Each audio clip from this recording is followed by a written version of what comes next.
कोटो enhance learning प्रस्तुत करता है CEL स्पॉटलाइट, हमारा पॉडकास्ट सीरीज जो बच्चों और शिक्षकों के नजरिए से उनका कोडिंग जर्नी हमारे सामने लाता है।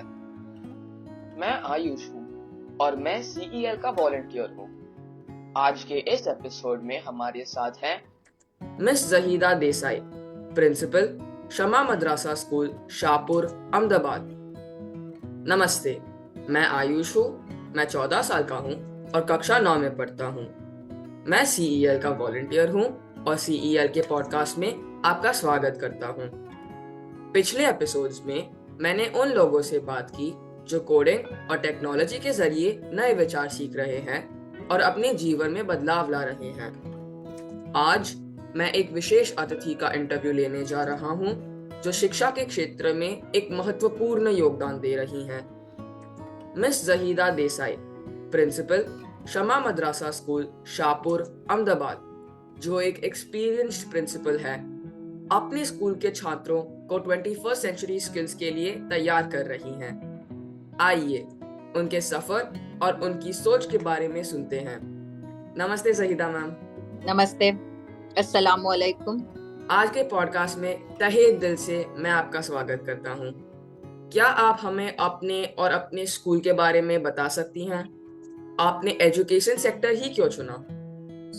बेसिकली शमा मदरसा स्कूल जो है वो मेरी जर्नी की बिगिनिंग नहीं है। मैंने पढ़ाना शुरू किया काफी सालों पहले। पढ़ाते पढ़ाते then I came across Shama Madrasa school जब वो शुरू होने वाला था।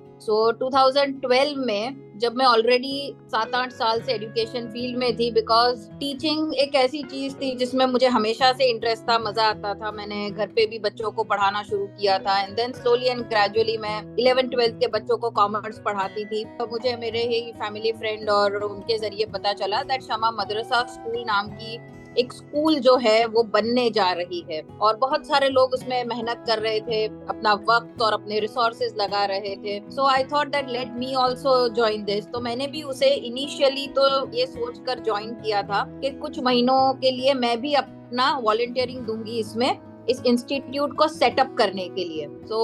दिसंबर 2012 में मैंने इसको ज्वाइन किया, ये सोचकर कि साल खत्म होने तक अप्रैल तक में मैं इसके साथ काम करूंगी और फिर मैं जो मेरा रोड मैप पहले मैंने जो बनाया हुआ था मैं उसी पर आगे चलूंगी। स्टार्ट किया मैंने दिसंबर में शमा मदरसा स्कूल के साथ काम करना, तो अप्रैल तक में जो बॉन्डिंग था वो ऐसा हो गया कि then I could not think of working or giving my time, energy and resources to any other organization।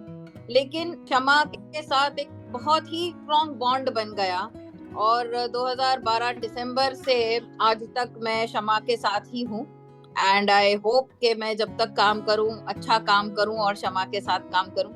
Ma'am, एक शिक्षक की भूमिका सचमुच महत्वपूर्ण होती है। आप जैसे लोग नए विचारों के साथ इस क्षेत्र को और मजबूत बनाते हैं।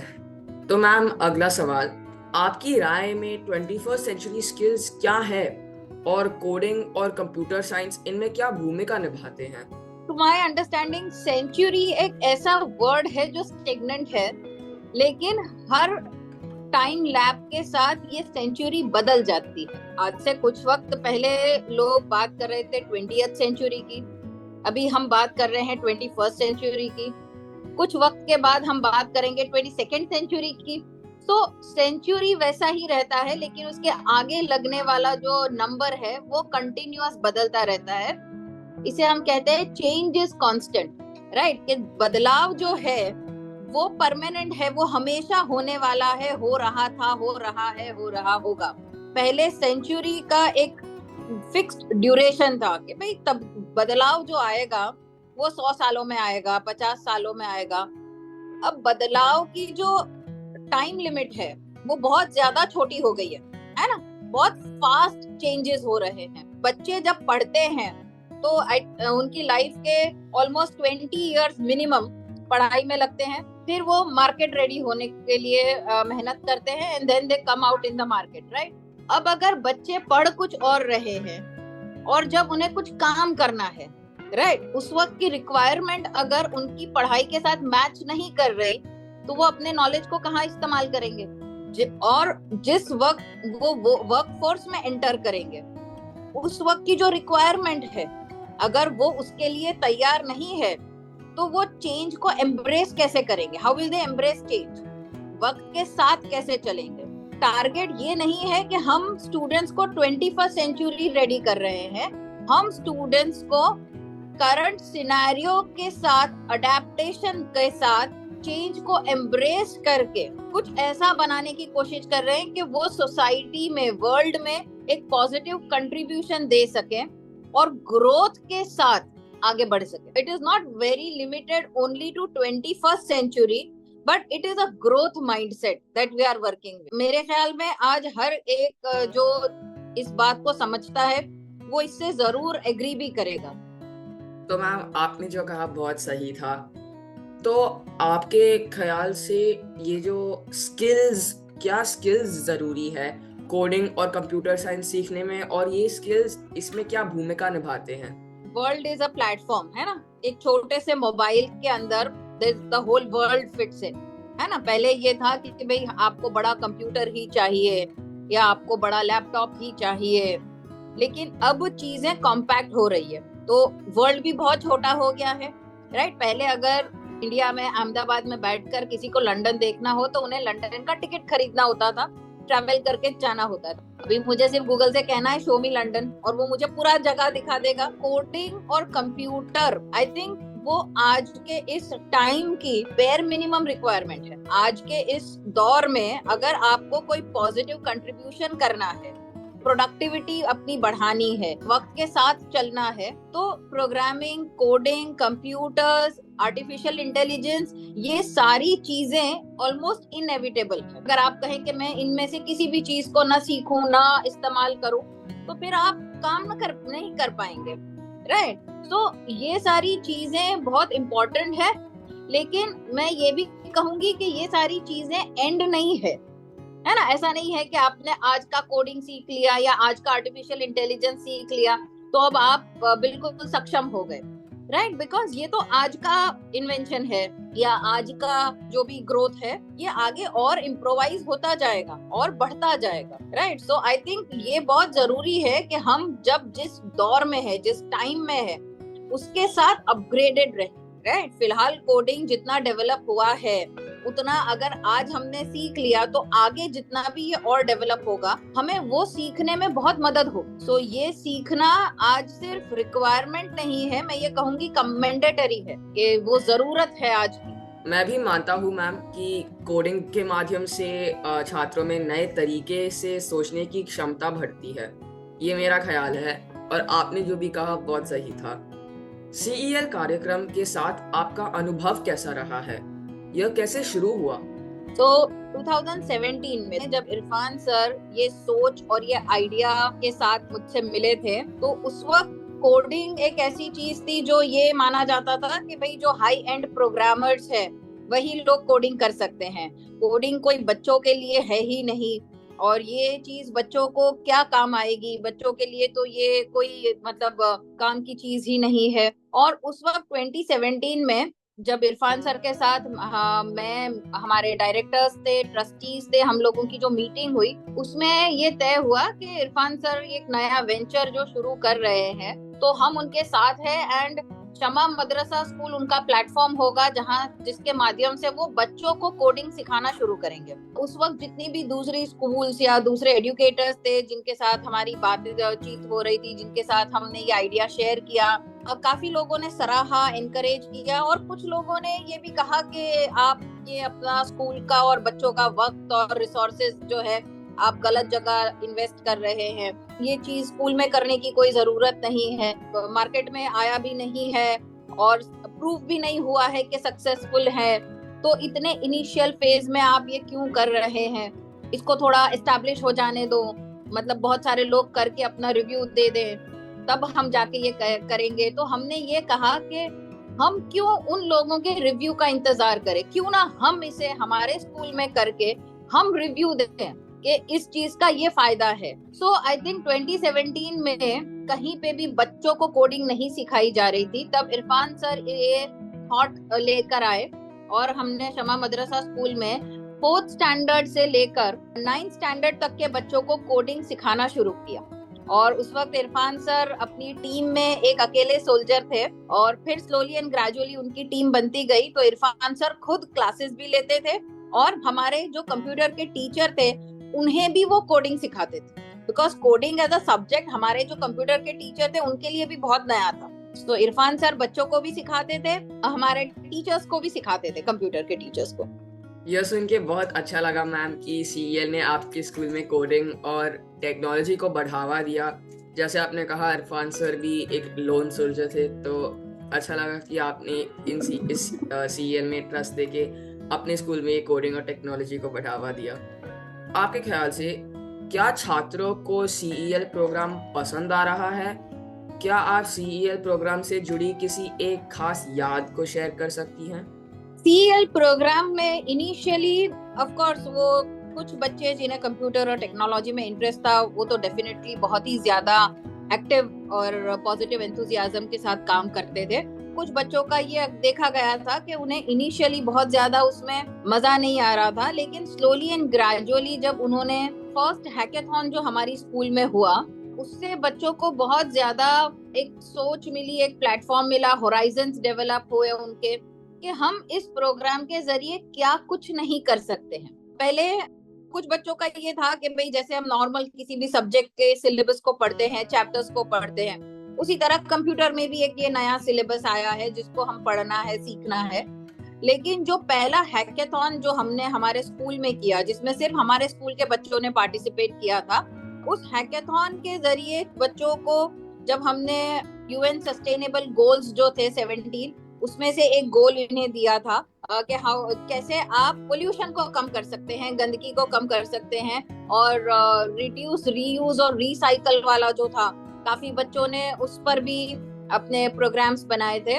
तो वो पहला हैकेथॉन जब स्कूल में हुआ तो हमें भी एक नया डायमेंशन दिखा कि अच्छा, ये चीज जिसको हम हमारी स्कूल में लेकर आए हैं उससे बच्चे कितना आगे सोच सकते हैं। जैसे बच्चों ने प्रोग्राम्स बनाए थे कि आधे एप्पल को अगर खाकर कैसे फेंक देते हैं, अगर हम उसे खा नहीं सकते हैं तो अगर हम उसे कैसे बेहतर इस्तेमाल करते हैं, कि उसे आप किसी भी पौधे के साथ गमले में अगर डाल देते हैं तो वो उसका नेचुरल फर्टिलाइजर बन जाएगा, और उसके अंदर जो बीज है उसमें से प्लांट भी बन सकता है। तो ये सारी चीजें जब कोडिंग के जरिए बच्चों ने प्रोग्रामिंग करके बताई, और प्लास्टिक के रैपर्स के ऊपर एक ग्रुप ने बनाया था कि उसे कैसे हम इस्तेमाल कर सकते हैं और उससे क्या क्या चीजें बन सकती है। तो ये सारा जो आई थिंक ये मैं बात कर रही हूँ एकेडमिक ईयर 2018-19 में जब हमारे स्कूल में पहला हैकेथॉन हुआ था। सो जो सोच को जो एक्सपेंशन मिलता है, जो डायमेंशंस बढ़ते हैं, आई थिंक वो कोडिंग बहुत सक्सेसफुली कर रहा है। और तब से अब तक जितने हैकेथॉन्स हुए, लास्ट ईयर जो हैकेथॉन हुआ था उसमें हमारी स्कूल के बच्चों ने फर्स्ट, सेकंड और थर्ड प्राइज क्लेम किया था, और उन्होंने जो प्रोग्राम्स बनाए थे, स्लोली एंड ग्रेजुअली बहुत ज्यादा हाईटेक काम कर रहे हैं बच्चे। So I think that was a very wonderful initiative from the students also. उन्होंने भी बहुत पॉजिटिवली इसको एम्ब्रेस किया, और डेफिनेटली कोडिंग सीईएल टीम ने भी बहुत ज्यादा बच्चों को सिखाया है, मदद की है। एंड जैसे मैंने कहा ना, चेंज इज कांस्टेंट। सो 2017 में हम जो स्क्रैच प्रोग्राम के जरिए बच्चों को कोडिंग सिखा रहे थे, और आज बच्चे उससे कहीं ज्यादा आगे सीख चुके हैं। So I think students are also very happy about it. वाह, ये किस्सा कितना रोचक था। यह सुनकर बहुत अच्छा लगा कि स्टूडेंट्स को सीईएल प्रोग्राम्स बेहद पसंद आए। और जैसे आपने कहा, पहले उनको सीईएल प्रोग्राम्स पसंद नहीं आ रहे थे, इंटरेस्ट नहीं दिखा रहे थे, तो यह सुन के बहुत अच्छा लगा कि आगे बढ़ के उनको सीईएल प्रोग्राम्स पसंद आए। हैकेथॉन में उन्होंने खुद को इन्वॉल्व किया और उनको भी पसंद आए ये सीईएल प्रोग्राम, और उनको यूजफुल भी रहे हैं ये। अब मैं आपसे कुछ रैपिड फायर सवाल पूछूंगा जिसका आपको कम शब्दों में जवाब देना होगा। क्या आप रेडी हैं? यस यस प्लीज जी। अगर आप एक दिन के लिए स्टूडेंट बन सकती हैं तो कौन सा सब्जेक्ट पढ़ना पसंद करेंगी? English language. अगर आपको डिजिटल एजुकेशन से जुड़े एक प्रोजेक्ट पर काम करने का मौका मिले तो वो कौन सा होगा? Traffic management through artificial intelligence. अगर आपको किसी ऐतिहासिक / आइडियल व्यक्ति के साथ डिनर पर बैठने का मौका मिले तो कौन होगा? Aisha radiallahu anha, who was the last wife of our Prophet Muhammad sallallahu alaihi wasallam, she was an educationist. अगर आपको किसी और प्रोफेशन में काम करने का मौका मिले तो कौन सा चूज करेंगी? Baking. बहुत ही रोचक जवाब दिए मैम आपने। इसके साथ हमारा रैपिड फायर राउंड यहीं पर खत्म होता है। तो मैम आपसे कुछ आखिरी सवाल, दूसरे प्रिंसिपल्स और स्कूल्स को आप क्या सलाह देना चाहेंगी जो अपने करिकुलम में कंप्यूटर साइंस और कोडिंग को शामिल करना चाहते हैं? कोई भी स्कूल एक ही विजन और मिशन के साथ एस्टैब्लिश होती है और आगे बढ़ती है। वो है कि बच्चों को चीजें सिखाना, उन्हें सोचना सिखाना, ना कि ये सिखाना कि क्या सोचे। We have to teach children how to think and not what to think. तो यही विजन और मिशन के साथ अगर कोई भी स्कूल कोडिंग को अपने सिलेबस के अंदर लेती है तो मैं उनसे यही कहूंगी कि जितनी ग्रोथ या अपग्रेडेशन आप अपने बच्चों को दे सकते हैं दे, बिकॉज ग्रोथ अब जो है इस जनरेशन में आर्टिफिशियल इंटेलिजेंस के साथ बहुत ही फास्ट हो गया है। और अगर हमने बचपन से अर्ली क्लासेस से बच्चों को ये फास्ट ग्रोथ को अडेप्ट करना नहीं सिखाया तो शायद हमारे बच्चों के अंदर हम वो स्किल्स डेवलप न कर पाए जो आज की इस दौर की जरूरत है। डिग्रीज से इतना इंस्पायर होने के बजाय अगर हम स्किल्स पर मेहनत करें तो अगर एक बच्चे में स्किल है तो डिग्री तो आ ही जाएगी। बट सिर्फ किताबें पढ़कर वो सिर्फ डिग्री हासिल करने के पीछे अगर बच्चे अपना टाइम और एनर्जी इन्वेस्ट करते हैं और स्किल्स अगर उनकी डेवलप नहीं होती है तो I think the child might not be ready for the challenges the child will have to face in the times ahead. बहुत ही सही बात कही मैम। मेरा मानना है कि दूसरे शिक्षक और स्कूल्स आपके इन सलाहों से बहुत इंस्पायर होंगे। आपके लिए टीचिंग का क्या मतलब है?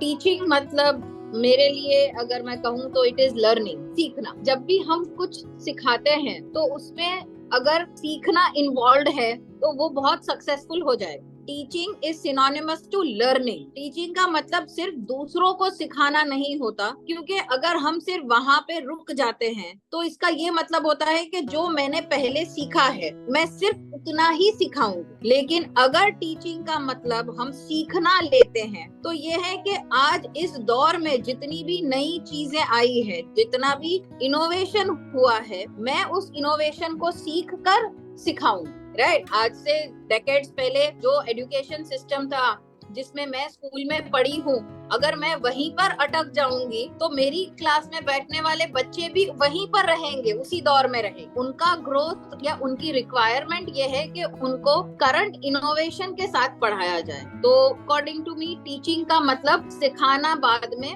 फर्स्ट प्लेस पे टीचिंग का मतलब सीखना होता है। ज़हीदा मैम, हमारे साथ इस इंटरव्यू में शामिल होने के लिए आपका दिल से धन्यवाद। आपके अनुभव और ज्ञान को सुनना हमारे लिए बहुत प्रेरणादायक था। आपका समय निकालकर हमारे साथ अपनी कहानियां शेयर करना हमारे लिए एक अनमोल अनुभव रहा। धन्यवाद। तो दर्शकों, जैसे आपने ज़हीदा मैम से सुना, आज के समय में टेक्नोलॉजी और कोडिंग सीखना हर छात्र के लिए बहुत जरूरी है, क्योंकि यही कौशल हमारे भविष्य को आकार देंगे। तो चलिए, सीखते रहिए, बढ़ते रहिए और इस तकनीकी दुनिया का हिस्सा बनिए। मैं अगले एपिसोड में आपसे फिर मिलूंगा। तब तक के लिए आप सबको मेरा प्रणाम। धन्यवाद।